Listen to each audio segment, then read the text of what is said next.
Spellcasting is powerful in Wuchang Fallen Feathers. It turns some of the game's hardest bosses into easy mode, and some of the late game spells you encounter tear through bosses in New Game Plus.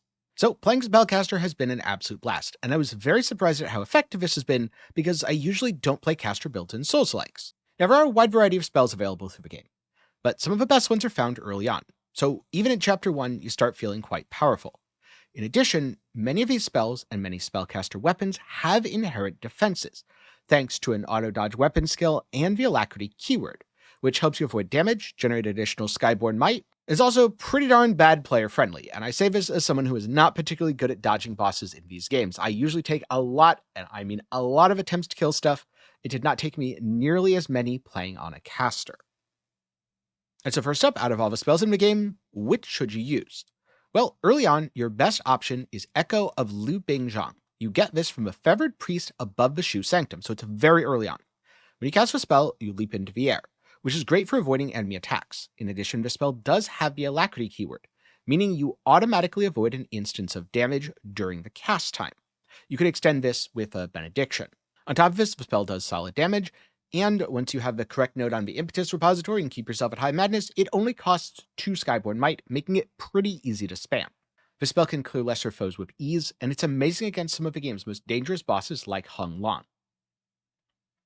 Next up, if you want a bit more damage, augment this with Echo of Soulwood, the reward from a large treant boss in Chapter 1. This spell deals decent damage, but it can inflict corruption buildup on enemies, which is a very nasty damage over time effect. In general, I found it took about 3 casts to build up corruption on the enemy, and if a boss has enough corruption resistance, like the Great Centipede, that it's going to take more than 3 casts, just don't bother. Go back to spamming Echo of Lu Bingzhang. Just keep in mind, using the spell builds corruption on you as well, so you want to wear some corruption resistance gear, as you definitely don't want that dot on yourself. Well, I found this quite good in Chapter 1 and 2, I don't think it's great later on, and ended up dropping it from my rotation. Now, as soon as you complete Chapter 1, you can head to Chapter 3 and find the spell Ethereal Form, which is an amazing defense. Using it gives you a buff that auto-dodges the next attack against you, and it lasts a short duration, so sometimes it gets more than one. And when you dodge, it generates Skyborn Might, meaning you can immediately recast the buff. In fact, you can even do this really cool animation cancel thing, where you cast the buff, dodge, and then cast the buff while the buff is still active, so that there's effectively no downtime. Using Ethereal Form solves the issue of having to dodge around to generate Skyborn Might. Now you can simply cast the buff, wait for the boss to attack, and recast the buff until you have enough to begin your nuke rotation. This also opens up a wider variety of caster weapons, as you don't need to rely on the Dark Frost Edge. Now, as you move into Chapter 3, you encounter a lot of enemies that have very high feathering resistance. Yes, you can still use Echo of Lu Bingzhang, and yes, it is still very safe, and it still provides very consistent damage. That damage won't be very high if the enemy has high feathering resistance. But what I found is, even most enemies that have high feathering and magic resistance have low fire resistance. So this is where Burning Flames comes in. You leap backwards, so it has that same distance creation, just like Echo of Lu Bingzhang.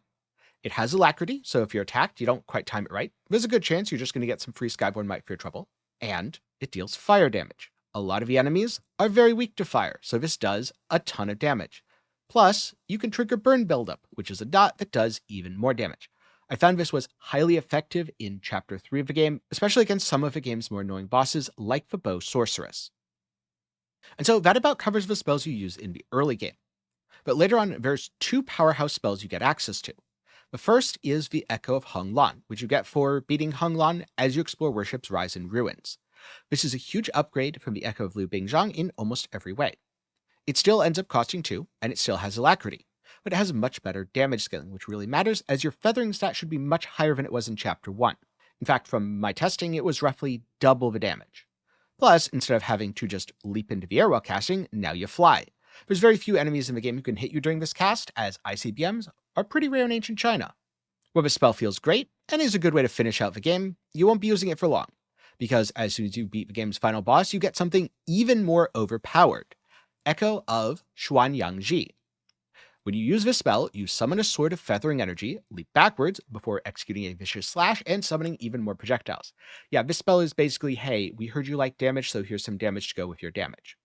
This is another alacrity spell, so it's pretty safe, though it does leave you in a bit of danger as the end of a spell puts you directly in front of the enemy, but I didn't find this to be too problematic except on a couple bosses in New Game Plus, like, you guessed it, the Bow Sorceress. Against most foes, though, it really doesn't matter because one cast is enough to kill them outright. And in fact, I took out most of the early New Game Plus bosses with just 2 to 3 casts. Later bosses are still tankier, but this spell's very, very effective regardless. And if you want to play through New Game Plus, I highly recommend using this as your main damage skill. And so, those are the spells that you're going to be casting while playing this build. But how do you get the resources to cast them? Because, well, I'd say this build is very easy to play overall. The more difficult part is the resource management. You need to generate Skyborn Might to cast your spells. If you don't have Skyborn Might, you don't do damage. And you do passively generate Skyborn Might thanks to the Biding Time node.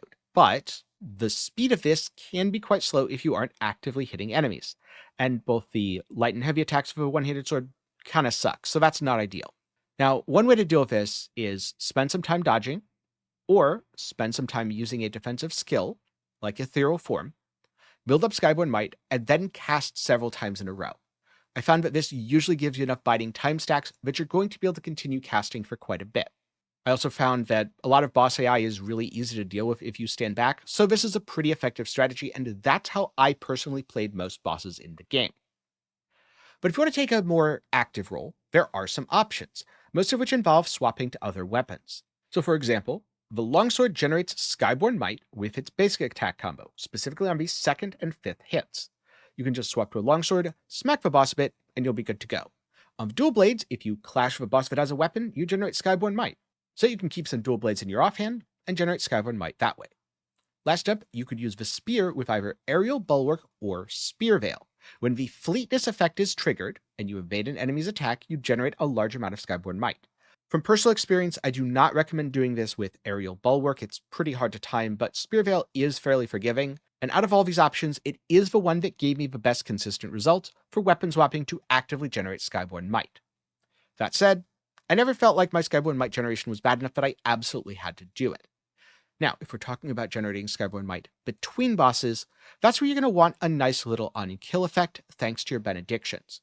Remember, swap this in, and also against really weak foes, just smack them with your sword. You'll have plenty of damage to just kill them in a couple hits without even needing to cast a spell. In the early game, specifically Chapter 1, I recommend using the Dark Frost Edge. The reason for this is the Evasive Maneuver weapon skill. This is a dodge move that gives you iframes, and it leaves you with a buff that temporarily auto-dodges enemy skills. So it's very, very forgiving. Also, if you dodge an enemy's skill, you get Skyborn Might, which means you can use Evasive Maneuver again, and you can just kind of patiently chain this and wait for a good opening on a boss. With that said, as you continue through the game, there are a couple of better options. The first of which is the Astral Blade. The reason this is so good is because it amplifies the Temperance effect when you're buffing spell damage. And honestly, this is good enough to finish out the rest of the game. It has solid spell power scaling, and when Temperance is up, you're going to be hitting pretty hard. That said, after you complete the game, you get access to the Plumed Grace, which reduces your damage taken at low health. I actually found this pretty helpful in New Game Plus when I played sloppily. It has slightly better spell power scaling, which from my experience makes up for not having the Temperance boost from the Astral Edge. And overall, it looks pretty badass, so I highly recommend using it. Now, in terms of Temperances, this is where things get a little tricky, because you want to unlock and equip Bone Needle Magic, which I know doesn't make sense when most of his guide so far has been talking about feathering spells. Here's the thing, the game's translations kinda suck.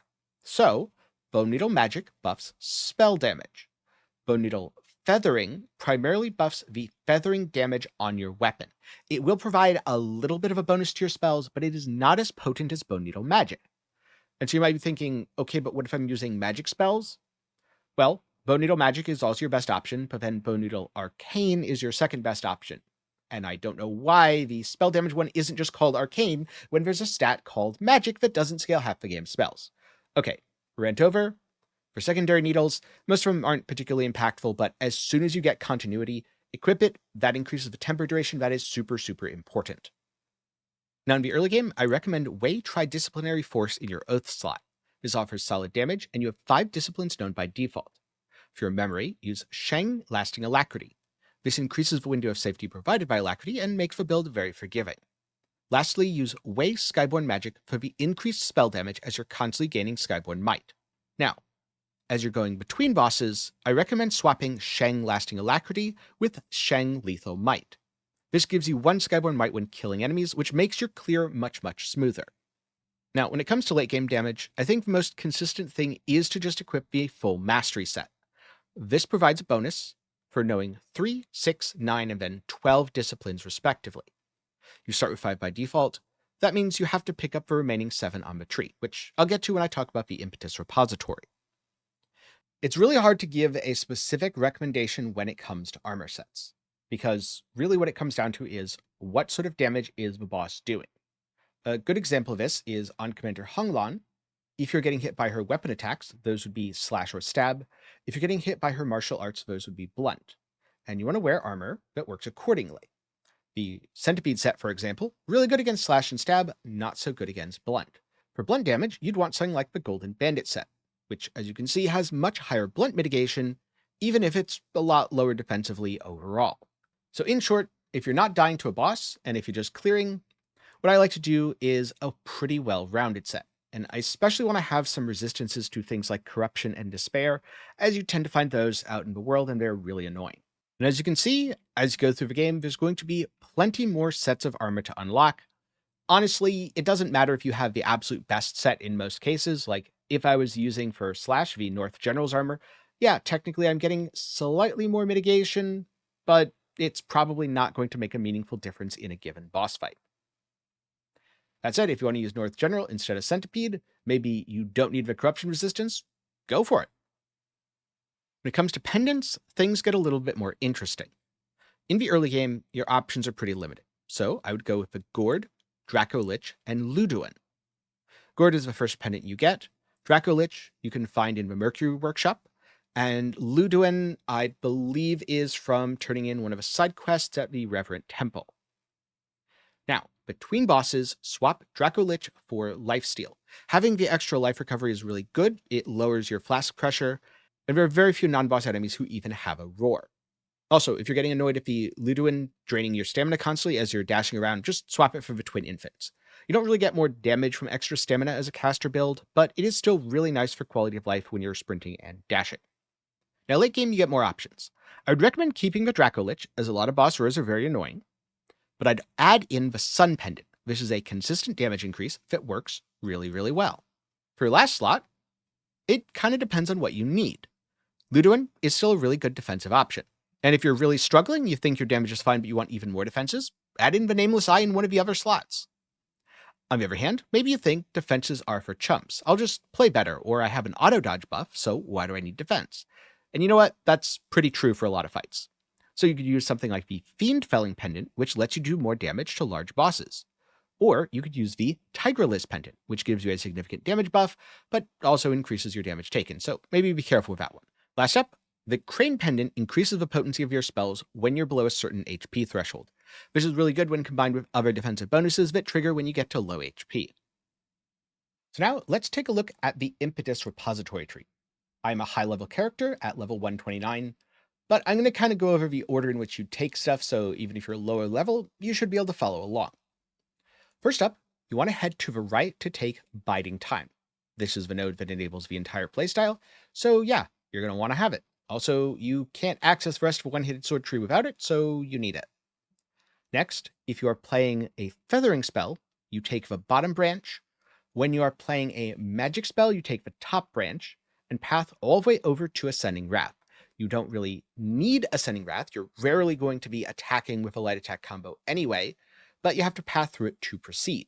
Also, grab either the top or bottom Swiftblade, whichever one is in reach.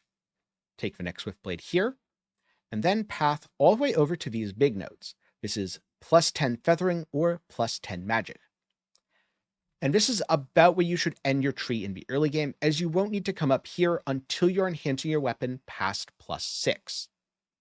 In addition, there are some really important spellcaster nodes on the left side in the utility tree. So important, in fact, that I wouldn't recommend playing a spellcaster without taking at least some of these nodes. So the first thing that is really critical is coming down here to Fury of the Skyborn. This reduces the cost of echo-type spells, such as Echo of Honglan or Echo of Lu Bingzhang, by 1. So instead of costing 3, it now costs 2, provided you are above 50% madness. This is really important, and you absolutely must have this talent if you are using those spells. That also means you must have high madness, so you're going to need to use things like Maddening Incense, Invocation, or just dying a bunch to bosses to keep your madness topped off. Also, while you're here, this is where you get Bone Needle Magic. Now, another 2 really powerful nodes are Alacrity and Unbroken Focus. Alacrity gives you 1 Skyborn Might when the Alacrity effect triggers, so when enemies attack you while you're casting with Alacrity. This is really good because it helps fuel more spells. If you intentionally cast into enemy attack patterns, you gain damage. Also, Unbroken Focus means your biding time will never decay below 3 stacks provided you're above 90% madness. Remember, use Maddening Incense to always max out your madness. This way, you'll always have at least 3 stacks of biding time. Now, in addition, the last really nice thing is Skyborn Call. These are the nodes that increase the maximum stacks of Skyborn Might by 1, 2, 3, etc., all the way up to a cap of +4. This is going to go a really long way in allowing you room to build up your resources by dodging and then unleashing stuff, spell after spell after spell, and utterly destroying your target.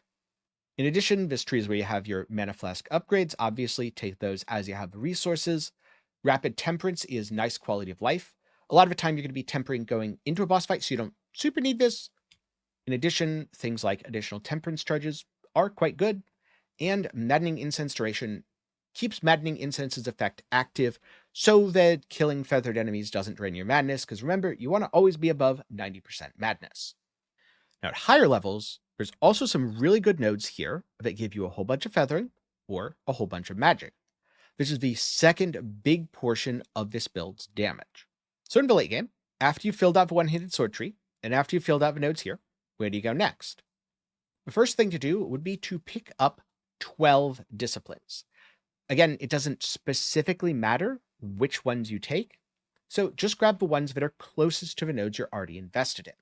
The other thing that you can do as you have spare points is pick up a second weapon. This could be the longsword, the dual blades, the axe, really whatever you prefer.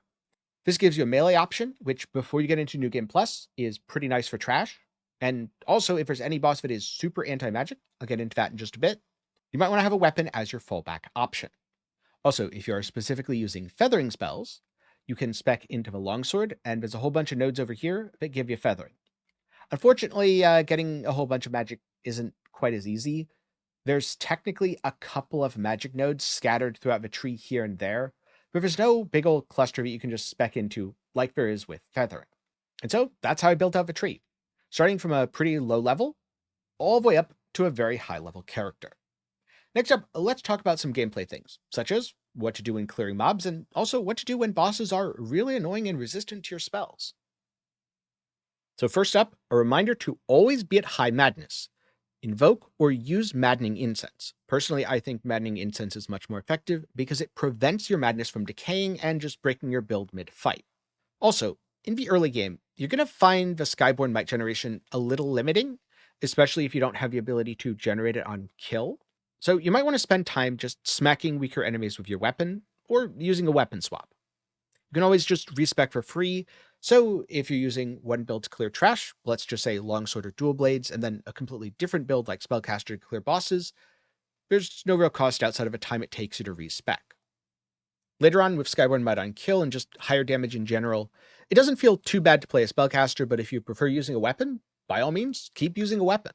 Now, something else important to remember is use your tempering charges, not just on bosses, but also on tough enemies. This can be the difference between nuking it before you run out of Skyborn Might, and running out of Skyborn Might, having to dodge around, and then finally killing the enemy.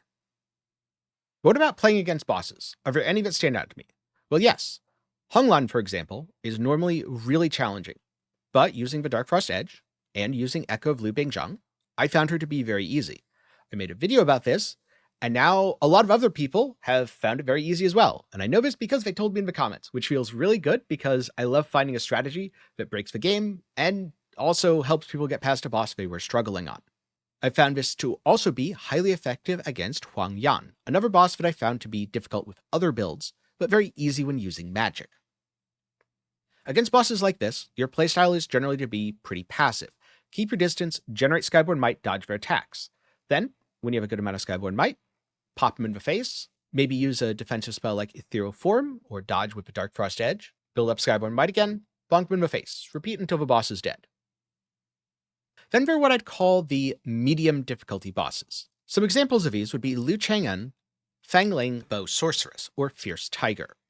For a lot of these bosses, they're actually surprisingly resistant to magic or feathering, meaning a lot of your spells won't be quite as effective. But if you use fire, they're usually super weak to that. But Fierce Tiger, oh man, it worked super well. That guy was taking so much damage from my fire, and the burn was absolutely eating his health. I also found what makes a lot of these bosses dangerous is you can get comboed.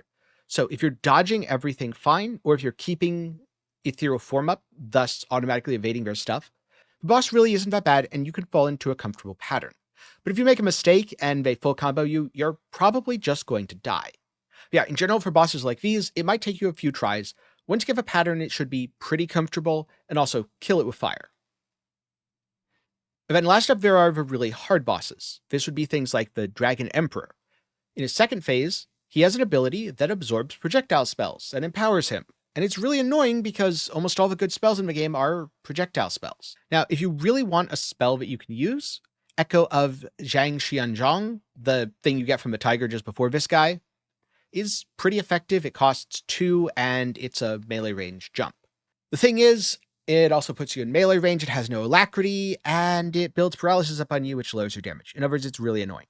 So if you're struggling against this guy, honestly, my recommendation is play a melee build. This will be one fight in the game that is super anti-Spellcaster. You can do it, but for me personally, it wasn't worth it.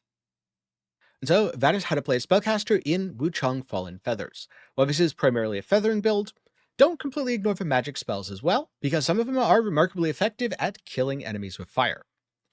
Going into this, I didn't really have too many expectations, just because, again, I haven't really played Spellcasters in Souls games. That said, it was remarkably effective, and also really fun, because turns out it's very fun when bosses use all sorts of flashy attack patterns, just go, nope, can't touch this, and then nuke them in the face for a ton of damage. So there's a good chance I'm going to be playing Spellcaster builds in future Souls-likes as well. When it comes to difficulty, I found the build to be super easy mode for chapters 1 and 2, basically completely rolling bosses. Starting from chapter 3, things did get a little bit more difficult, but I always felt like I had tools to manage the situation.